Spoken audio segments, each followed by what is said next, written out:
And then suddenly one will come up like, ooh, stop, wait. Anyway, I was saying about one. I didn't want anybody to tell me, take this medicine or lie down or put these monitors on you. Believe in your body. Your body, there are processes, there are literally steps to get to the end of the pregnancy, and just believe in that and talk to people. Welcome to Tiny Tales, where we explore the unique experience that giving birth is to every woman. We will hear the personal tales of women in Ghana who will take us on their journeys to motherhood, from conception to birth, to the first 3 months after the baby is born. This season is sponsored and co-hosted by Gaia Organic, your plug for fresh, healthy organic food in Jawolo, Accra. My name is Lisa, and I'll be your host. In this episode, I'll be talking to Miriam, mother of Layla, age 5, and a home water birth in Accra. Hi Miriam, thank you so much for joining us here on the couch. I'm very excited to hear about your story and about giving birth at home in itself, and then giving birth here at home in Accra. So please take us from the beginning. Was Layla planned? Yes, she was. She was definitely planned. Yes, it's something I've been wanting for forever. We tried for about 2 years, and then eventually that positive test came. From the moment I saw that test, it's like I knew I was about to become what I'm supposed to be in this life, in this world, a mom. And I've been wanting this forever. So it was one of the best, the second best day of my life. The first one being when she actually came out of me. Yes. Yeah. And what about the pregnancy? How was your pregnancy? It was one of the best pregnancies that anybody could wish for.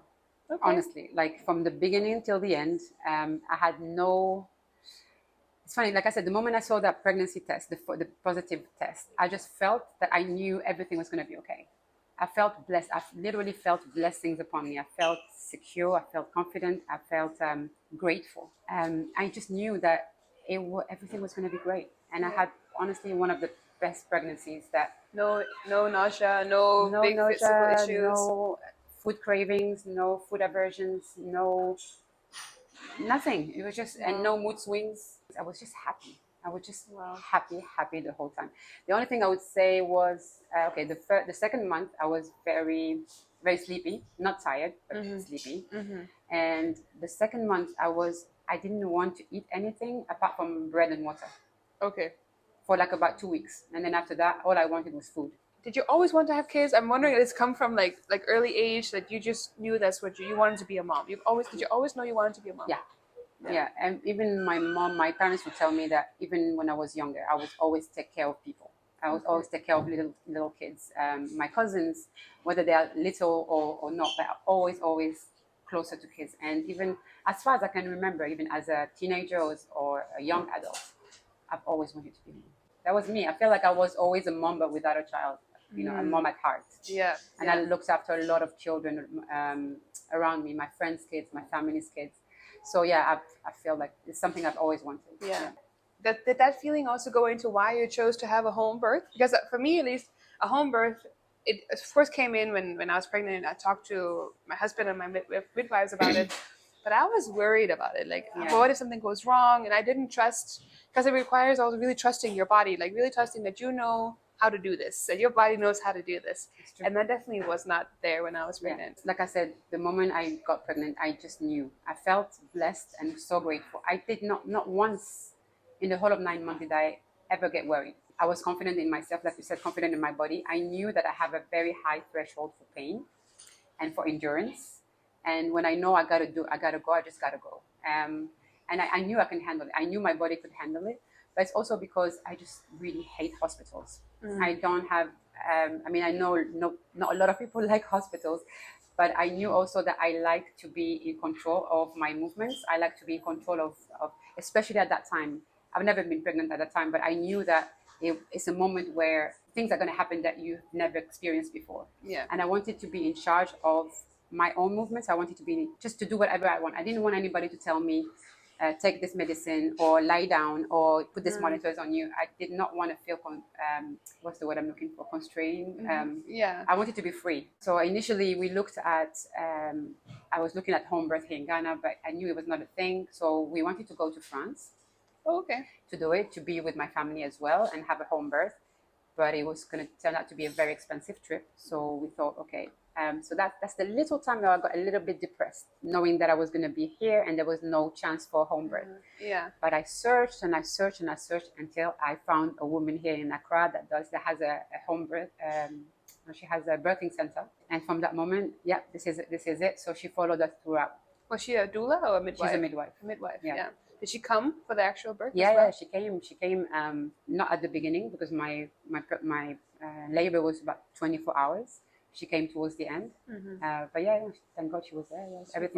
Everything was great. But with her, but you still wanted her around. So you weren't thinking I can do alone completely. You wanted her around. I wanted to.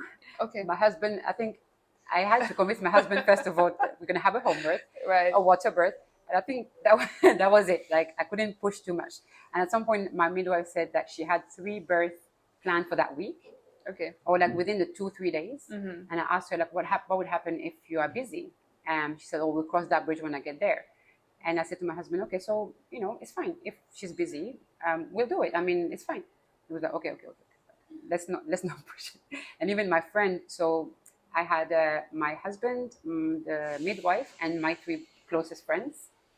One of which it's my closest friends here in Accra. And she knew she was going to be part of the birthing plan from the beginning. And I told her that, and she was like, no, Mimi, no. And a lot of people were actually telling me, like, are you not worried? Are you not scared? And I'm not scared. You are. Don't bring your worries to me, So most people were worried. Yeah. But I wasn't. Yeah. I know that feeling. When I got pregnant, I was reading a lot. I was trying to understand what this whole thing is about. And I picked up a book where somebody had like a personal story about how she felt about being pregnant, and it was all worries and fears and everything. I was like, okay, no, I'm actually not going to read this because half of these are not mine. I had some, for sure, but a lot of this is not on me. I don't want to actually get hers. That's what I was telling everybody around me. But are you scared? Are you crazy? That's what I heard a lot. Like, you crazy? You mad? Like, why would you do that? There are hospitals. I'm like, I know, but this is a choice. I'm really not worried. I mean, I felt so amazing that I was like, I knew everything was going to be okay, but just don't bring your worries to me because I'm really doing all the work that I needed to do to be in a great place. And technically, which I learned is that you don't even need to push if nature does this thing, the contractions comes and it just comes. For the sake of my husband as well, and for the sake of in case something happens. Yeah. The midwife had a doctor on standby. So she did call the doctor and she did say, there's a birth coming on this day. In case of something, just be ready. So, I mean, it's true. And it did make me feel, a little bit more comfortable for sure that I knew there was a doctor on standby. And people give birth every single second in the whole world, at home, out in the middle of nowhere, all kinds of places. So exactly. And that's why like hospital for me, not only I don't like hospitals, but I thought, I'm not sick. Like hospital is for sick people. I'm not sick. I'm pregnant just like our grandmas and our great-grandmas and aunties. They did it for many years and there's nothing to worry about. And of course, there are complications. I'm not going to, ignore that. There are complications. But if everything goes fine, and if, everything goes fine, you don't need that. How did it start? So did you go into natural labor or were you were not induced, I guess? No. You started having contractions? Yeah, so she was a week late. She was due on the 19th of May and I was just waiting 19, 20. So because I was getting quite heavy. I had a great pregnancy, but towards the end I was getting really heavy and I worked up until 2.5 weeks before delivering. So I was like, okay, it's about time. So I did everything that Google said, walking up and down, going up and down the stairs, drinking pepper, the tea, and all of that. And then on the 25th of May, finally, I had all these Braxton Hicks before. And then on 25th of May at 4 a.m., the contraction started and I realized that they were quite regular. So that's why, okay, that's showtime. So I was living in a house where I was upstairs and my best friend was downstairs with her family. So I went downstairs and I said to her, girl, it's showtime. And she was like, okay, let me sort out the kids and I'll come up. So she did. She left the kids downstairs with the nanny, came up and we started the day. Exactly the birth plan that I had in mind. And that birth plan, can you take us through that? So there was you had an inflatable tub or a pool. So take us through, what was your birth plan? What is your plan? So the birth plan was a pool in my living room. I had fairy lights around the window just to make it more cozy. I had a playlist of songs, my favorite songs, most relaxing songs that I was going to play throughout the day. My husband up there, of course, my 3 close friends. And we just spent the whole day. We didn't know, obviously, how many hours it was going to last. But we were like in between contractions, cracking jokes, making breakfast. And then suddenly one will come up like, oh, stop, wait. Anyway, I was saying, and because at the time it was every 10 minutes and it was not too painful. The funny thing is that I kept on telling my husband before that, we need to fill the pool, we need to fill the pool. She's going to come any minute now. Oh, don't worry, it's not going to take long. Anyway, the day came and it took a lot longer than we thought to fill it, but also to get it to the right temperature. Right. It had to be like 37, I think, 37 or 38 degrees. I didn't know at that time what was happening. They told me afterwards that there was a lot going on to fill the pool and then to get it to the right temperature because we ran out of hot water from the water heater. Then he had to warm the water on the stove. But then we ran out of gas in the gas cylinder. Oh, wow, of and course. So I had to go downstairs to get my friend's gas cylinder. And all that I was not aware. And I wasn't even, to be honest, worried. I'm like, things are going to happen according to the plan. And that they told me that afterwards. So my story, the way I see it, was that Layla waited because the pool was ready 15 minutes before Layla came. Okay. And my story is that she waited for mommy to have She wanted, yeah. People say, oh, whatever. That's what I want to believe, and that makes me feel great. And then I was in a lot of pain. I remember just at the beginning it was okay, but then towards the end I was like, what was I thinking? I think I actually said it out loud. What was I thinking? Like the pain was so strong. I wish I had something. Yeah. And the midwife said, you can take paracetamol, that's fine. That doesn't do that much. I took 2. Obviously nothing. Yeah. So I just went on like to that mode of, okay, warrior mode. Mimi, this is what you're doing. This is what you wanted. And remembering all the breathing exercises that I had seen before. And the pain was there. I'm not even going to lie. The pain was very strong. And how long was this period for? How long were you in that very, very immense pain? From about 6 p.m., 7 p.m. till 2 a.m. the following day. So why were you not in the pool before? So is that because it wasn't ready? Well, at some point it was ready, but I wanted to get in there. But the midwife said to me, if you get into the pool now, it would slow down the contractions because the heat, the warmth will slow down the contractions, which I didn't know. I wanted to get into the pool. She told me that, and then she said, she's not ready now. Where's the pain? I said, the pain is here. She said, when the pain goes to the back, that's when you know that she's literally ready to come. Yeah, so I went to do the shower for a second time, and that's when I heard a pop, and then my mucus plug and my water broke. And okay, this is short time. And I was like, whoa. And then the pain started to come at the back.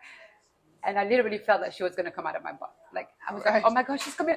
No, it's normal. I'm like, no, for real, she's coming out. I remember that. The excitement, like not panic, but just excitement. And oh my God, it's happening. And that's when I went into the pool. And I remember an instant relief. Very short, maybe a few seconds. But an instant relief of the pain. As soon as I got into the water, I felt, Didn't last very long.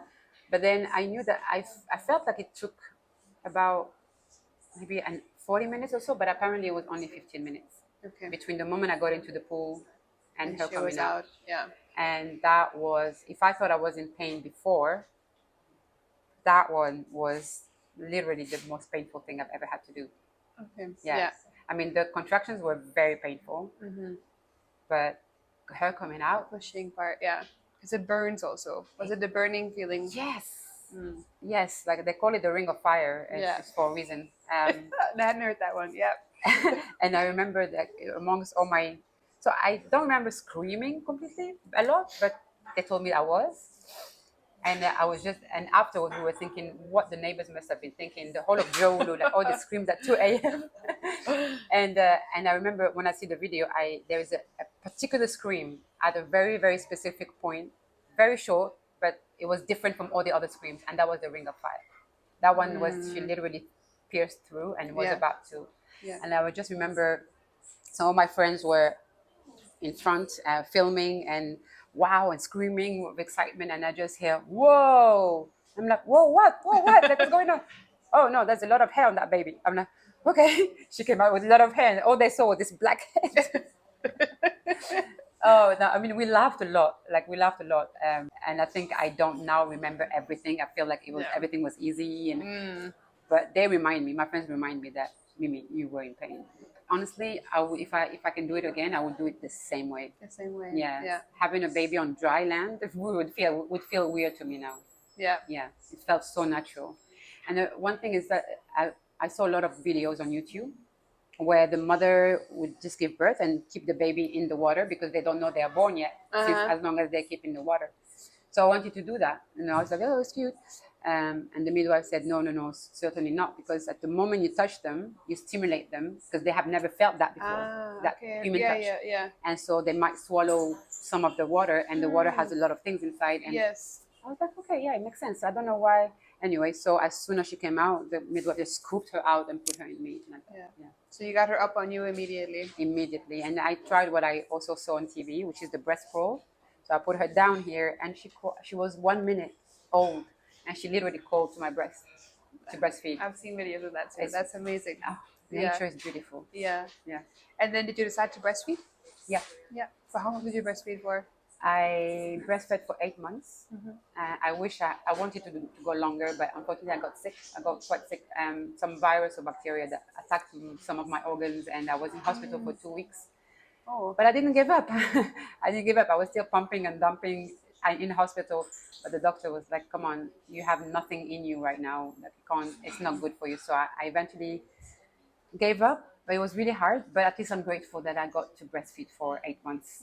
And it was, oh gosh, one of the best moments in my life, the breastfeeding. Really? It was easy from the beginning? Did she latch on properly? She latched on easily, very amazing. But she had 2 nursing strikes, because apparently it's a thing. Okay, I didn't know. Where she would just refuse totally to come even close.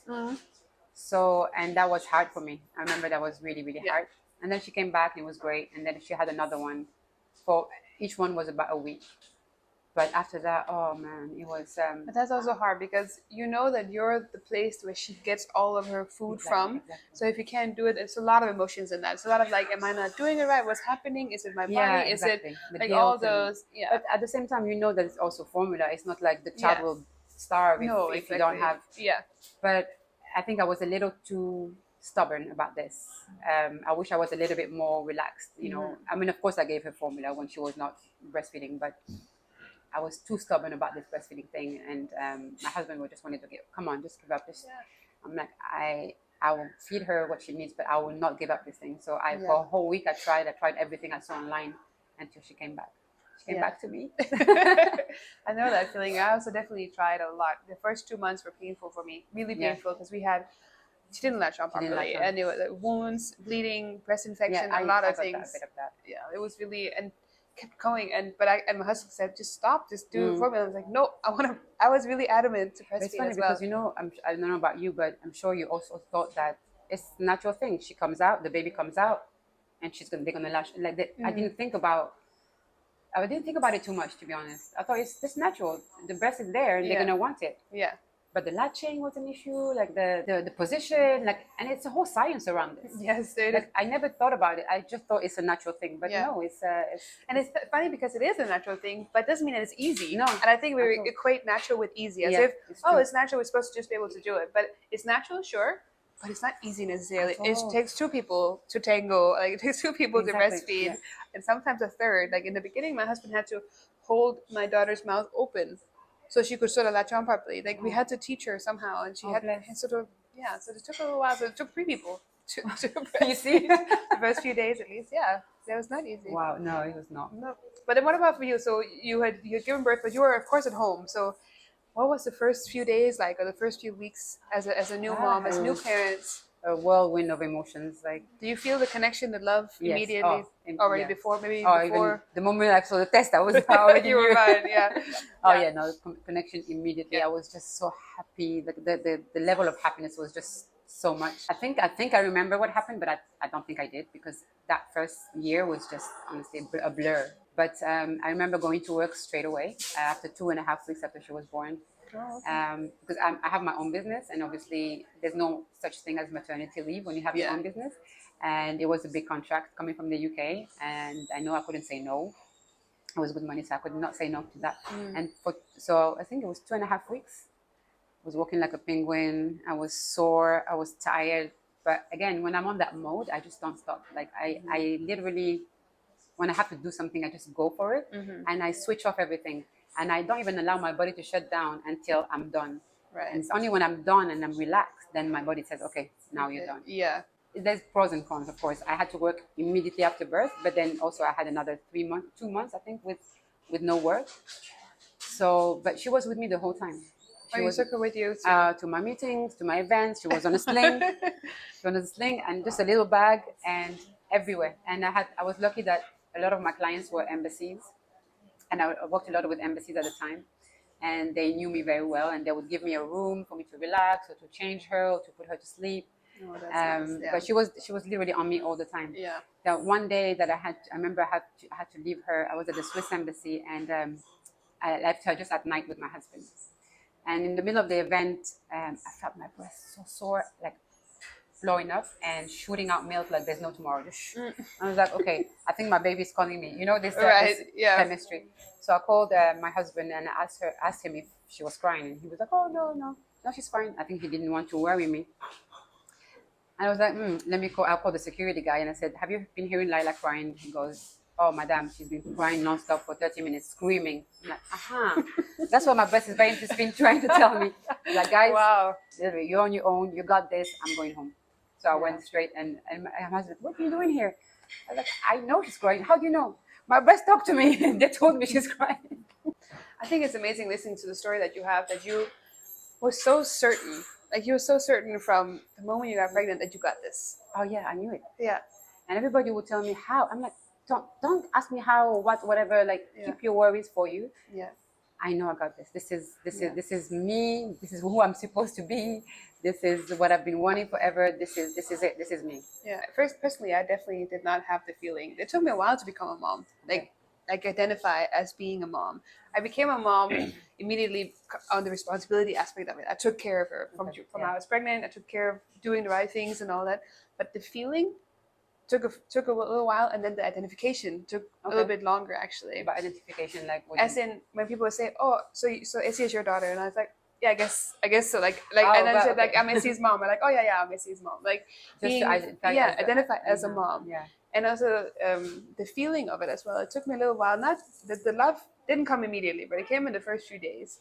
Like, internalization of now being a mom, it took me probably a year to get to that point. Okay. So I wanted to know if there's anything, and I think maybe it's because I wasn't so in contact with my body, like something like that. And I was wondering if there's any sort of advice you can give to anybody who might not feel exactly like you did. Like, somebody who, like, what can they do to maybe have a more relaxed birth, a less, or even a relaxed pregnancy where you're not so stressed or worried. Like, I worried a lot during mine. So I would have loved if I was pregnant, like what you're explaining, and just being like, I know I got this. Yeah. But I definitely did not know I got this. Was yours planned? No. Okay. Not planned, and but maybe that's got something to do with it? Maybe because I wasn't consciously trying, but I knew that I wanted to have kids. I knew that I worked a lot and traveled a lot, all kinds of things. So I felt like I was at a point, I knew I wanted more in my life to take care of than just myself and my husband. So I knew that I wanted a human being to take care of for sure. But that didn't. But so I was there, but for some reason I still didn't feel like I got this. Yeah. So what is it? What can you say to somebody who? To repeat what my friend Yasmin said about let it flow, which is, I think, it's a very good advice, because, and I think, believe in yourself first of all. Believe in the power of your body. You know, we were born. I mean, and I'm not saying that every woman should be a mom, because it definitely should be a choice, and some decide not to. But if that's what you wanted, just believe that your body was made for that. You know, the body is, and just let nature do its course.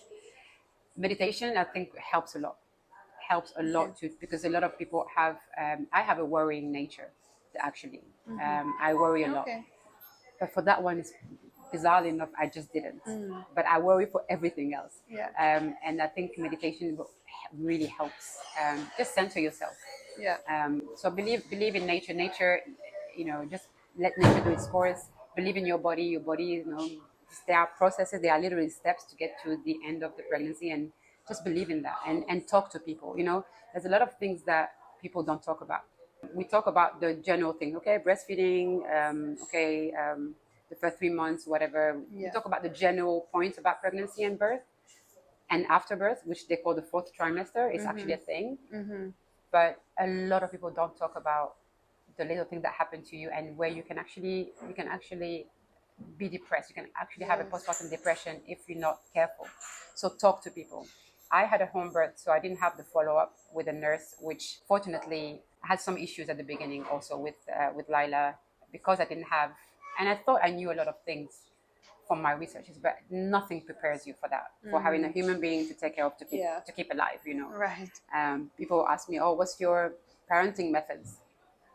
She's 2 months, she's 1 month. My parenting method is to keep her alive. That's one thing. And then we'll talk about that afterwards. But speak to people, speak to someone. Don't just stay within yourself and trying to get the answers on Google, because that you're not gonna get everything you need. Speak to other moms who had pregnancies, whether the same as yours or not, to think that you don't know, because we don't know, even though we're made, like, it's natural and it's the mother instinct that kicks in. But for some, it doesn't necessarily even kick in for It doesn't, everybody. exactly. And so, also, even if it does, you can still question yourself. You can still question what it is that you're actually doing. And all the time. And I also feel like it's like we're supposed to know. Exactly. As women, we're supposed to know how to mother as well. No, we know. That doesn't make any sense. We know. And a lot of people ask me, oh, who is coming? Is his mom coming? No. Is your mom coming? No. Oh, how are you gonna do this? And I'm like, come on, how hard can this be? One child, they sleep, they poo-poo, they eat like all day. Yeah, little did I know. I mean, it was so difficult, and I even had to. I remember having to speak to my sisters, call them, and apologize for any of the times where I acted like I knew. You know, like they would do something with their kids, and I'd say, "Oh, I think you should do that," or "I think you shouldn't do this like that." Said the woman without a child. When I spent the first 3 days without a shower, then I realized, okay, this is not an easy thing. No matter how much I think I was prepared. So speak to people. Be open about the difficulties. Be open about, I agree with you. I definitely have that same. I struggle with that too, because I'm like you. I also like to be in control. I like to be good at things as well. I like to be considered capable and consider myself capable. And then I had this little human. I had no idea what I was doing. So my experience for the first 3 weeks was actually not positive. I don't remember it as being blissful. I remember it as being hard work. And I remember it as being very tired. And I also felt very lonely because my husband went back to work 2 days after she was born. Oh, what? 2 days? Yeah, so he didn't have, in Ghana you don't get a lot of maternity leave or paternity leave. So that's what that was. So I definitely, I'm very happy to hear your story. And I think what I'm taking away from it is, if I'm ever to become pregnant again, it's really to try to center myself and find ways to sort of trust that my body knows what it's doing. And the midwives I had when I was pregnant was trying to tell me that too, but I wasn't there to during labor. No, even before when we were talking going for the scans and all that. But I wasn't ready to accept it. But I feel like I think the whole thing would have been way more positive if I could have accepted that. So thank you very much for joining us. I really appreciate you listening to your story. I love talking about that. So thank you for allowing me to share that experience. Absolutely. And I'm sure there are parts of Miriam's story that resonated with you as well. Perhaps you could also maybe you can see yourself in the fact that she was so comfortable and she was so ready. Or maybe you can see yourself in the fact that you weren't. Whatever it is, I'm sure you took part of Miriam's story and made it yours as well. The power of the personal story is that we all relate differently. We want to hear your thoughts and your feedback, so please leave us a comment. Thank you, Miriam. Thank you. And thank you to all of you guys who listen from home. This show is created and hosted by Tiny Reuses. Thank you.